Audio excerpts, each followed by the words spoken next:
Hey guys, Danny Johnson here, and today I'm going to show you how to install new taillights on your Yukon Tahoe. It's about the same for both of those. And I do have a video as well on how to fix them. These do go out all the time. It's very common, and basically they will crack on the board on the back side.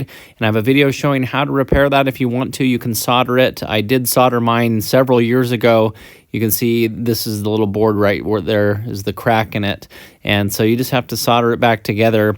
And mine's been holding up for several years now, and it was good, but I decided to get a new pair of taillights anyway, just because eventually I don't want it to break on me and get a ticket or anything like that. So check the video description if you want to attempt that. There's also some recalls out for them because GM knows that they were a problem, but you have to be under the certain mileage and years for it to apply. So anyway, we're going to go ahead and install new ones, and I'll put the link in the description where I picked these ones up. The one I'm holding in my hand is the factory one, so you can see the new ones do have a little bit more of a tint look to them, but otherwise they look identical. They definitely are a little darker though.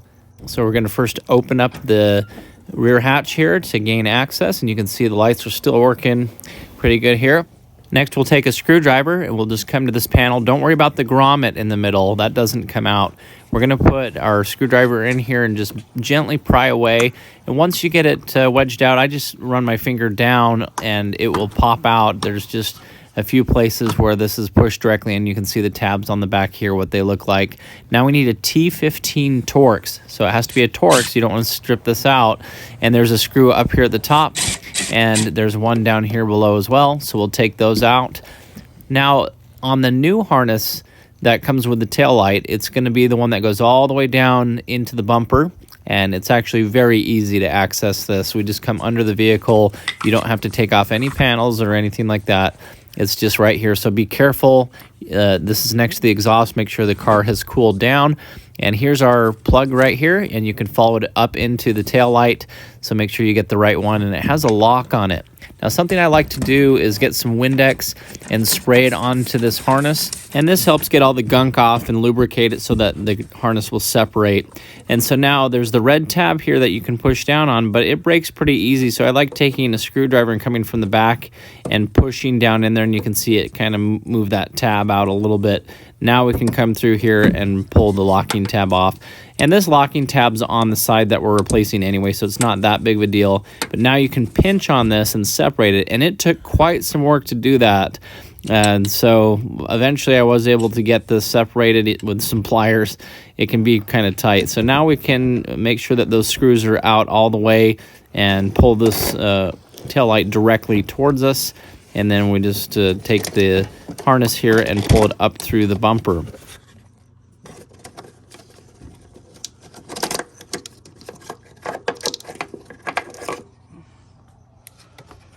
Now, once we have this removed, I'll show you here where the tape is, where I had repaired this in the past.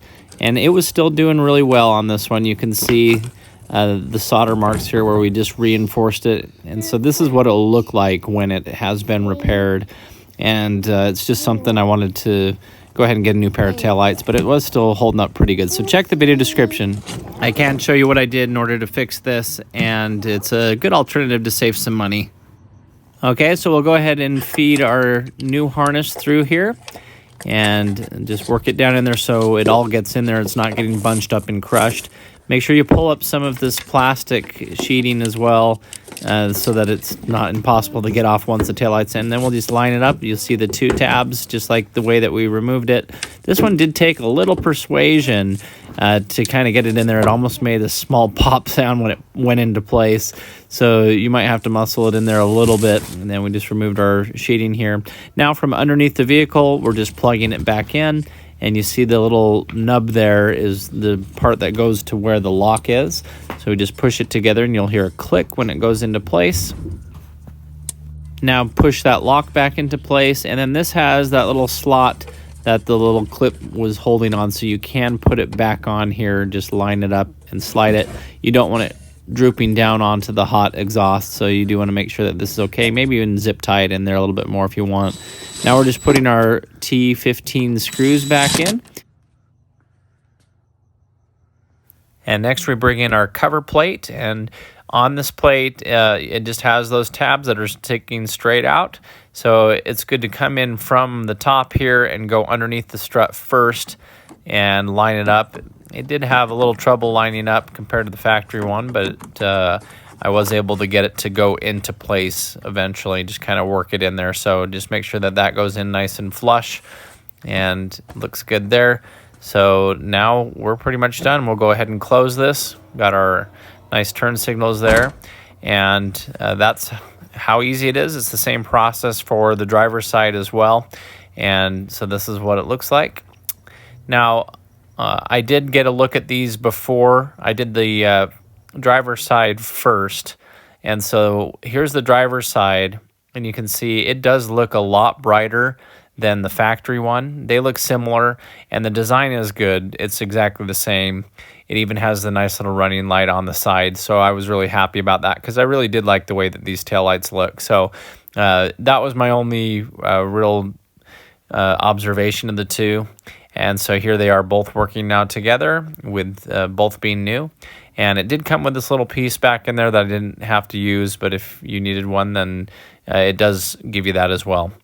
So anyway, please check the video description. I have a full playlist on this Yukon, all the videos that I've made. There's been a lot of things that I've done to this, and so if you check the video description, you'll find that, as well as the taillights and where I purchased them through the Amazon affiliate link. As always, thanks for watching, and stay tuned for more content. Thanks, guys.